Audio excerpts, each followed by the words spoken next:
Good morning, traders. Good morning, Ryan. Good morning, everyone. Welcome to the Flow Show on this bank holiday Monday in the UK. Hope you're all doing well and came through Friday's antics unscathed. Morning, mate.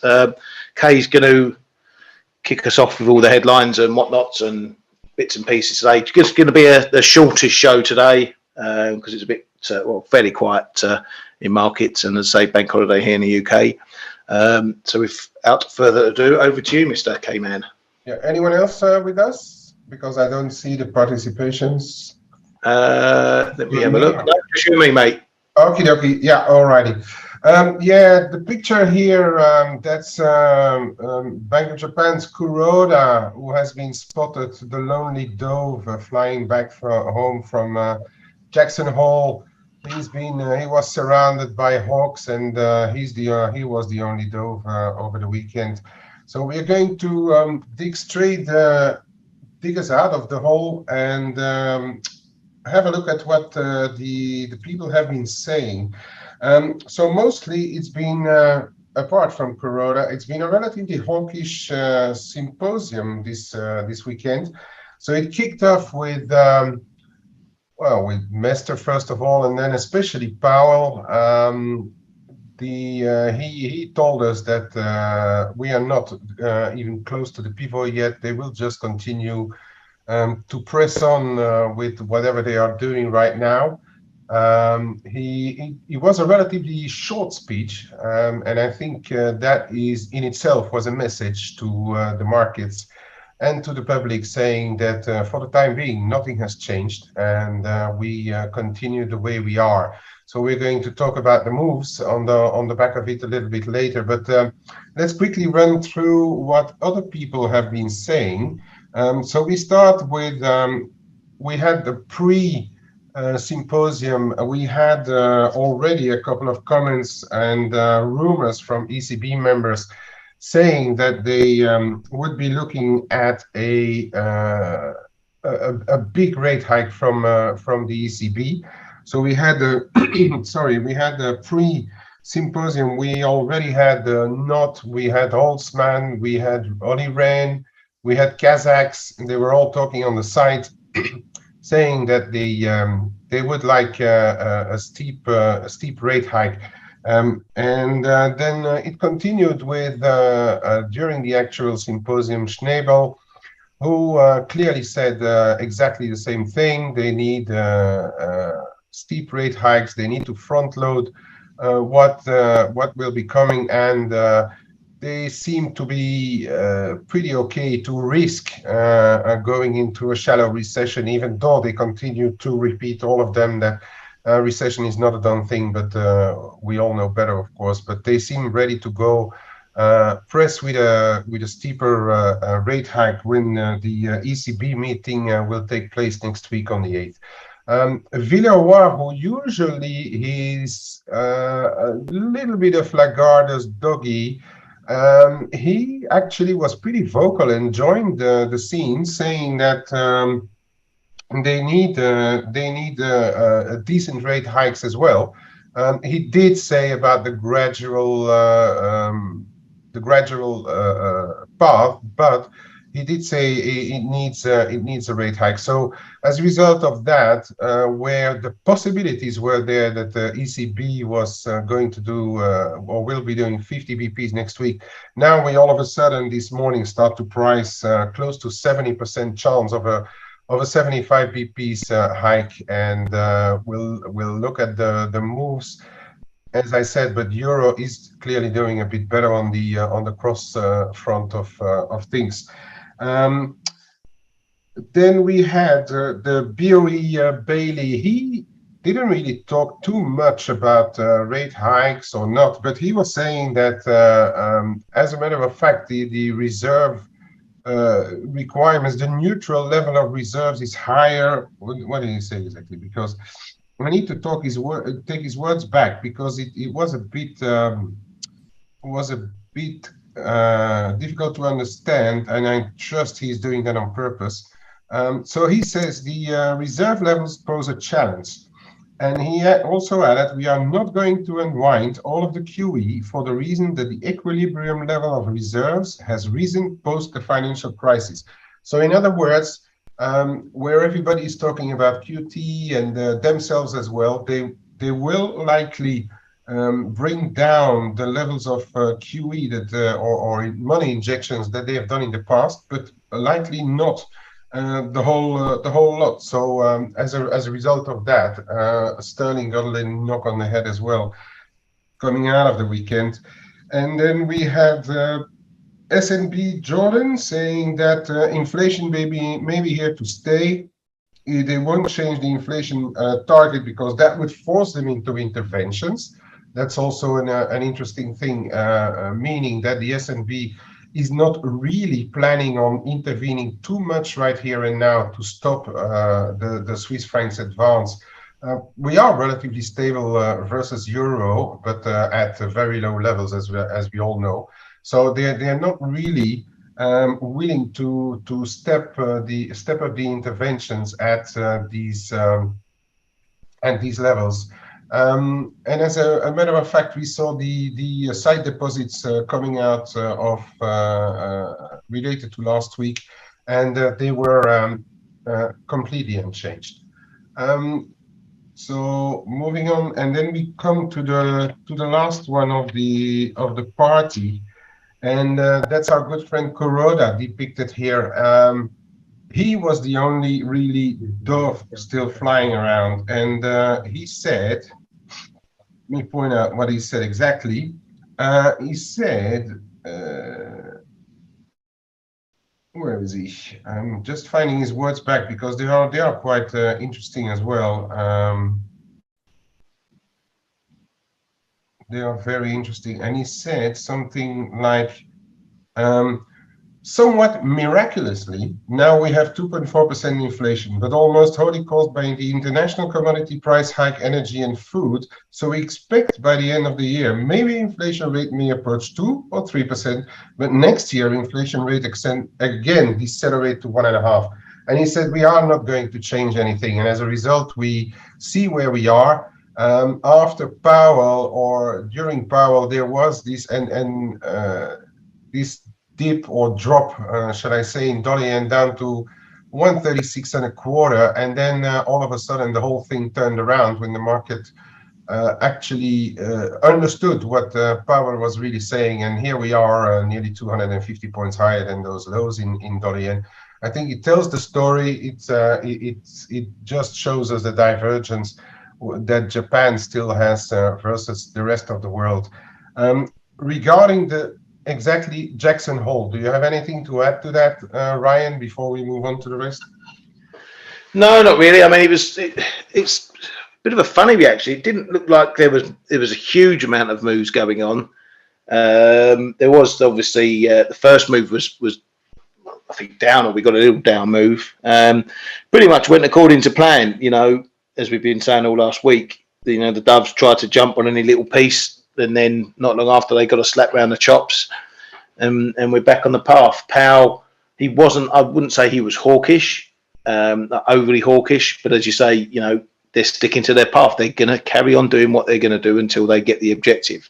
I think one of the more, I wouldn't call it hawkish comments, but one of the more standout comments was that he said he was almost a little bit stronger on the fact that they would look through any economic pain. Morning, guys. To get to where they want to go. Hey, I agree with that. I just wanted to add that what I thought the Powell was actually hawkish. I mean, I think the market was expecting dovish tones coming in.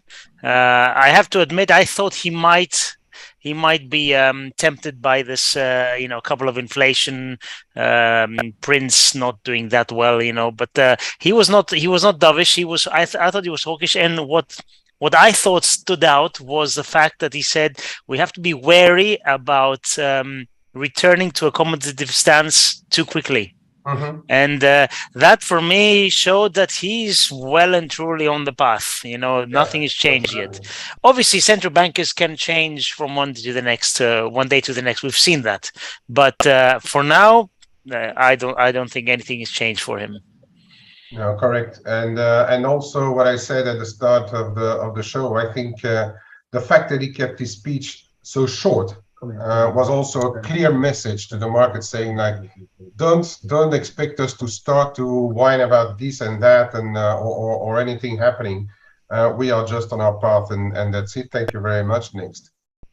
Yeah, exactly. Yes, sir. Okay. Shall we move on to what happened in the rest of the world?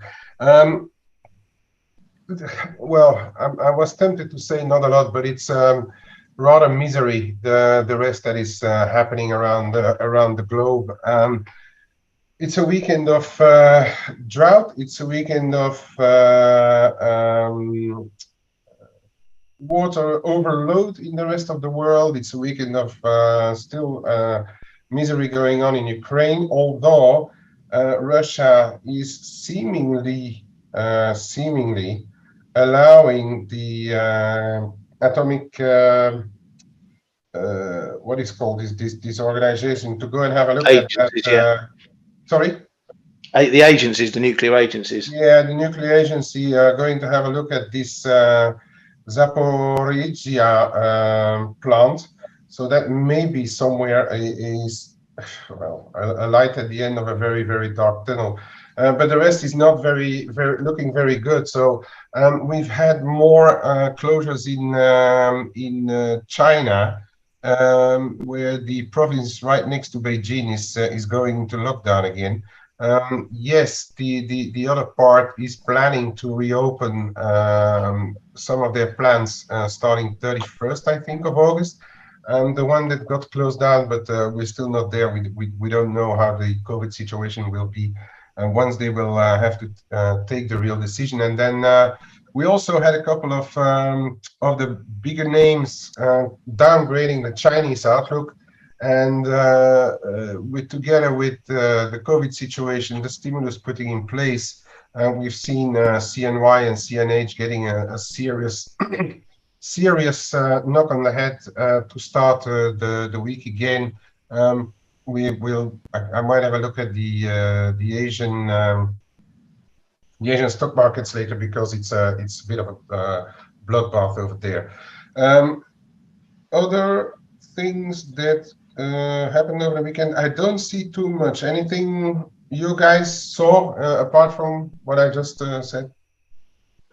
No, it's pretty much been about central banks and obviously what happened at the whole. There's been a few bits and pieces, but nothing worth getting into. Obviously, PCE on Friday, a little bit mixed there, down in the headline. It's not quite a big chunk, or 5 pips down in the headline. PCE, core PCE was down 2 pips, pretty much following what we saw in CPI 2 weeks prior. So no real change for the inflation stuff there. It does show a bit of softness, but there's not enough for the peak callers just yet, I don't think. Okay, so then let's quickly move over. Not a lot coming out overnight. The Aussie retail sales came in better than expected. It is a July number though, so but they they came in better than expected. But Aussie failed to really benefit from it. On the contrary, we are right now we're resting on that 68.55 support. It's a little worrying, because I think Aussie got a little slap because of the CNY, CNH coming off as well, and the Asian bourses suffering. And then we had the Swedish GDP coming out, retail sales coming out all weaker than expected. Stocky is a bit weaker on the back of it, but not majorly either. That's it for what has been coming out. Now, just looking ahead, it's going to be today. We still have a bit of quiet on the data front. We do have ECB Lane coming out a bit later, who will be talking about the economy and inflation, I think, and then later on tonight we will have the Vice Chair Brainard speaking. That is 6:15 p.m. GMT. So that's going to be the first interesting speech from the US after Powell. So let's keep an interested eye on that. The rest of the week is going to be packed, really packed with data, and we've got the European CPIs will hit, the US here, the Case-Shiller. I think we have the ISM as well coming out.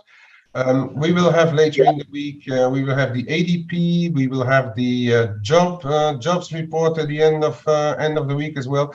It's going to be really a heavy week. There's heavy numbers coming out, heavy data week this week. And add to that, we are in end of month territory with all the flows that that may bring with it. It may be a very hectic and very volatile week, in my opinion. Add to that from the 1st of September, so Thursday, the US will start to double their quantitative tightening. So take a look at those yields. Be very careful, because quantitative tightening, even without moving interest rates, they do have as it says, a tightening effect, and take it into account when you trade dollars, and when you look. It's worth having a look at the news and the comments surrounding this quantitative tightening coming in, because I'm half expecting that towards the end of the week, we will hear some of those people who were first crying that CPI may peak. They may then start to cry about a dollar shortage due to this quantitative tightening. Anyway, keep an eye on that. Also, don't forget that from the 31st until the end of the week, Nord Stream 1 maintenance starts, and there's still a bit of uncertainty surrounding the restart after that, because of course the Russians they have the hand on it, and although they said that it will restart after the maintenance, we still have to keep a very close eye on that, because it's a case of uncertainty. And then to crown off the week, I would say on Friday we have in the UK, we have the Tories finally voting for their new prime minister, between Liz Truss and Rishi Sunak. And we will have the results of that next Monday on the 5th. But rest assured that there will be enough leaks to already half know who will be the new prime minister for when the next week starts. Ryan, still anything else we should have an eye on? Couple of key points we've got during this week. Tuesday is the Eurozone economic sentiment data, which contains inflation expectations. That's going to be fairly big for the ECB. Then we get the main conference board consumer confidence Tuesday afternoon as well. Again, they'll be looking at those inflation expectations. But as Kay's mentioned, apart from that, we get the final manufacturing PMIs from Europe just ahead of the ISM. On Thursday. We've also, as Kay mentioned, got the ADP out. That's come back after its little holiday, where they're supposedly trying to fix how they calculate it. So that's going to be effectively a new number starting up again this Wednesday at the usual time, 1:15 London, 12:15 GMT. So as always, the market does tend to look at that in terms of what it might mean for the following NFP, which is this Friday. So we'll keep an eye on that, and whether they can get a bit closer to the numbers this time rather than the last time. Hopefully they'll bring back the Canada ADP as well, because that's just a barrel of laughs with their million person revisions usually. But that's another story. But yeah, ADP's back on the cards this Wednesday. Yeah, I mean it's going to be a bit tough to, and I've put the I hope you guys see it. The ADP says that they unveil new methodology for the numbers. So if you care to read it, I may put this link into the chat box, so you guys can have a look at that if you want. Shall we move on to a bit of pictures? Yeah, quick on, mate. Oops. Hang on a minute, because this one, okay. Or do you want to take the screen for a little while if you're looking at something special, Ryan, or shall I go ahead with my stuff first? Yeah, you go ahead, mate. I'll throw in. I've been out most of the weekend and late on Friday, so I'm just playing a bit of catch up this morning myself. But yeah, I can jump in and out as you go. Okie dokie. On the dollar yen, first of all, this is the shorter term view. So we had this move down here at the end of last week. People in the room will know that I've been buying it down here on Powell, and also on the expectations of Kuroda, indeed not moving on anything, and in fact here we are like 200 points higher, and it's still looking very big. I would say the first little support around here, talking about 128.30, 35. There's going to be 137.80, and then which should now become a little bit of a bigger one again is this fib here around 137.45. I reckon this is now going to be eyed at as a relatively good support zone. For info, the top of the daily cloud I was looking at is around 137.15. So keep an eye on that one as well. Today it's a bit of a moving. It's moving around lately, so keep an eye on that one. But for the day, it's around 137.15. It's a little far from where we are, and I expect already support coming in here. There's no real reason unless Brainerd turns around the whole dollar yield ship. I don't think there's too much reason for this dollar yen to materially come off again, and the market will be how shall I say, reconforted is a different word, but the market will probably take it as a green light for the yen to weaken further. Pay attention to the end of month flows because the equities have been moving around a lot, so the expected dollar sales and yen sales may have changed a little bit because the Nikkei dropped over 2% overnight. So it might change the picture a little bit. But anyway, in the global lines, I still think we have a chance to get back to the prior high. And perhaps if you look at this first retracement being as a flag, of course, it's been complicated here, but the level kind of hold. We do have a possible target around the 142s, but and some of the harmonics that people in our room were talking about are also pointing at the possible move up in the 142s dollar yen. Okay, we first have to take out the prior highs before dreaming about that, but for the time being, the retracements are relatively shallow today, and UK being off, we will have to wait for the US session to get underway to really have a good idea if dollar yen is going to continue to push up.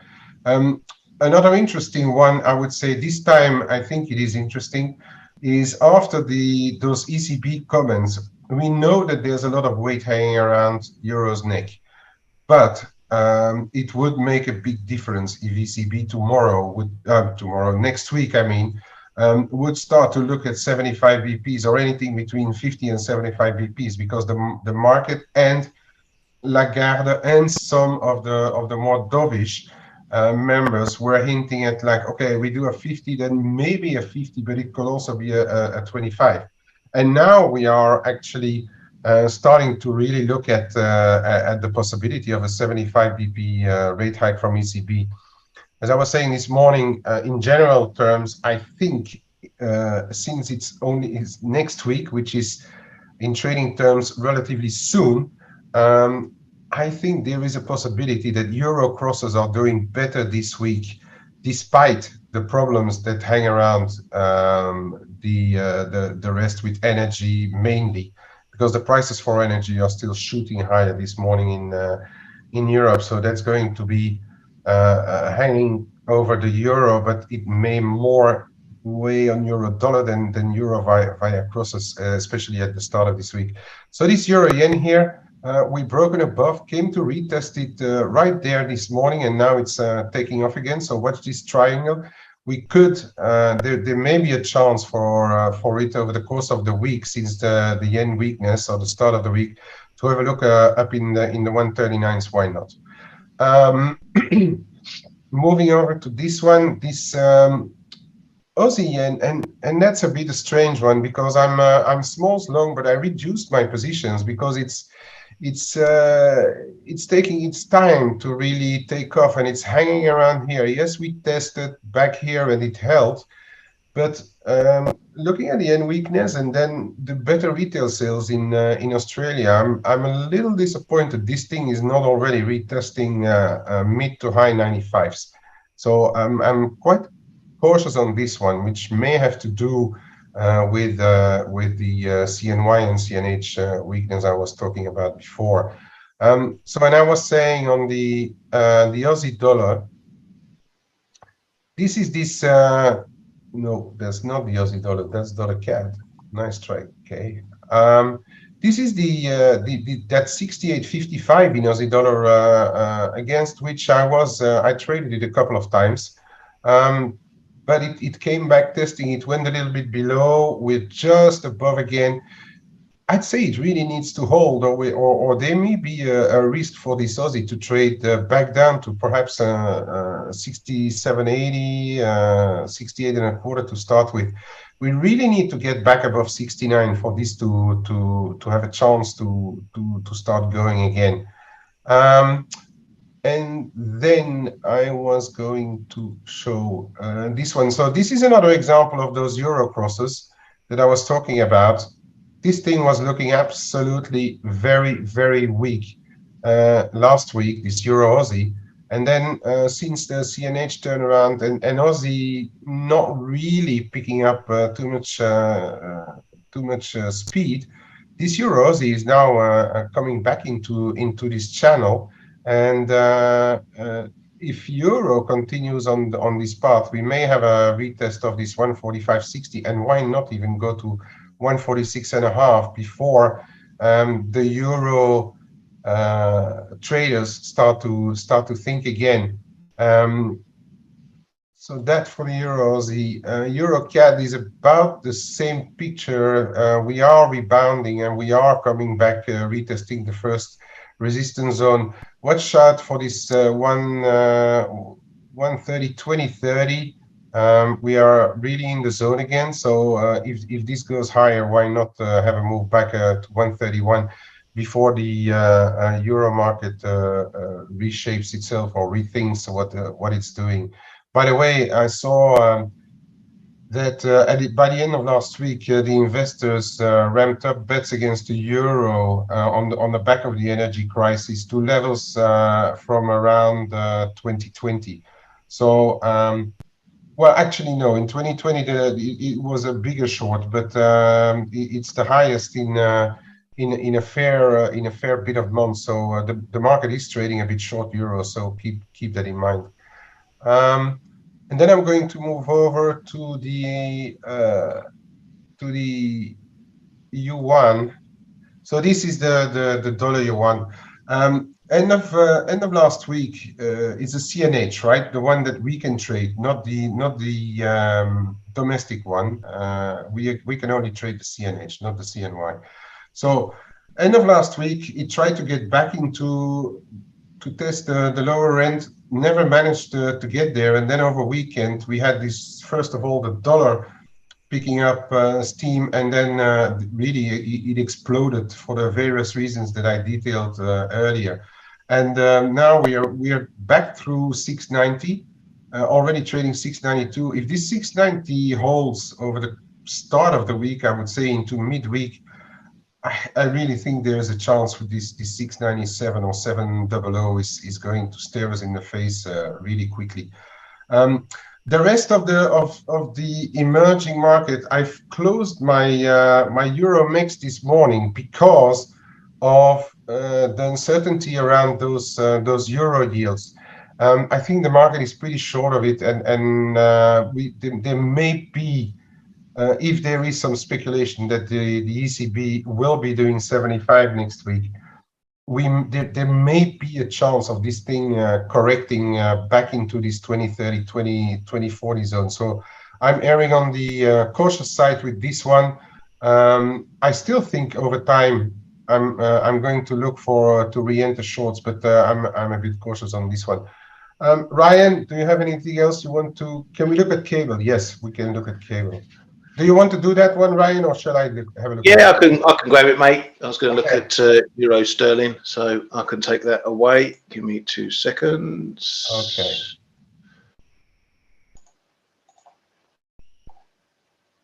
By the way, I mean, only my opinion, Sterling is looking weak. That's the only thing I can say. Yeah, I mean, it's twofold here. You know, as Kay's been talking, as I said this morning in the room, just taking a broad overview of taking Powell into account and the ECB speakers and everything that's gone on. I definitely feel that the euro crosses are going to be where we're going to see any sort of hawkishness from the ECB potentially, rather than euro dollar. Purely on the weight basis of the ECB being far bigger. You know, you take it in the divergence play, take it against something like the Kiwi. You know, we've heard from the RBNZ last week, they may be going to do a couple more hikes, then go on pause. And now we're looking at the ECB potentially going to 75 pip hikes. Now, the ECB is playing catch up. So this isn't something perhaps where we see the euro making all-time new highs against the crosses, Kiwis, Aussie dollars and the like. But it could mean that we are going to find a bottom in a lot of those pairs. If you look around the euro complex, it's the crosses that are mainly moving, as Kay showed there. Compare that to euro dollar, we're still languishing 60 pips off the lows. So that gives you a broad idea of how the euro is potentially going to play out, A, while the Fed is still going full tilt, and B, the ECB are just going to play catch up with the rest. They're going to gain against the lesser central banks, the smaller central banks. It's the same as euro sterling with the Bank of England. Yeah, the BOE may be hiking more, but as soon as the eurozone or the ECB start closing that gap, the much bigger central bank, the much bigger set of countries is going to overpower what happens in the pound. So that's what we're going to see in the crosses. But taking a look at cable, I mean, it looks fugly. There's no two ways about it, how crap it looks here at the moment, which is a bit of a surprise for me. I mean, even if you take, you know, what Kay was saying this morning, you know, Bailey's, you know, shifting some of the accounting around, let's call it that, you know, not getting stuff off the balance sheet and just stick it in the bottom drawer, in the reserves drawer, or whatever. I'm not sure why that's seen as overly dovish. Reserves is reserves. It doesn't mean it's QE or sitting there to go again. But look at it. The pound is really looking very, very ugly here. And especially compared to the euro. I mean, here we are, you know, we're possibly heading back down to these 2020 lows. And that's going to be a big deal for cable. If we get below there, all sorts of problems going to happen. We could be seeing 1.1, even potentially lower. So cable is looking very ugly, but I would not rule out a potential snapback, or just as volatile as it's gone down, we get an equally volatile reversal, or at least a pullback on that one.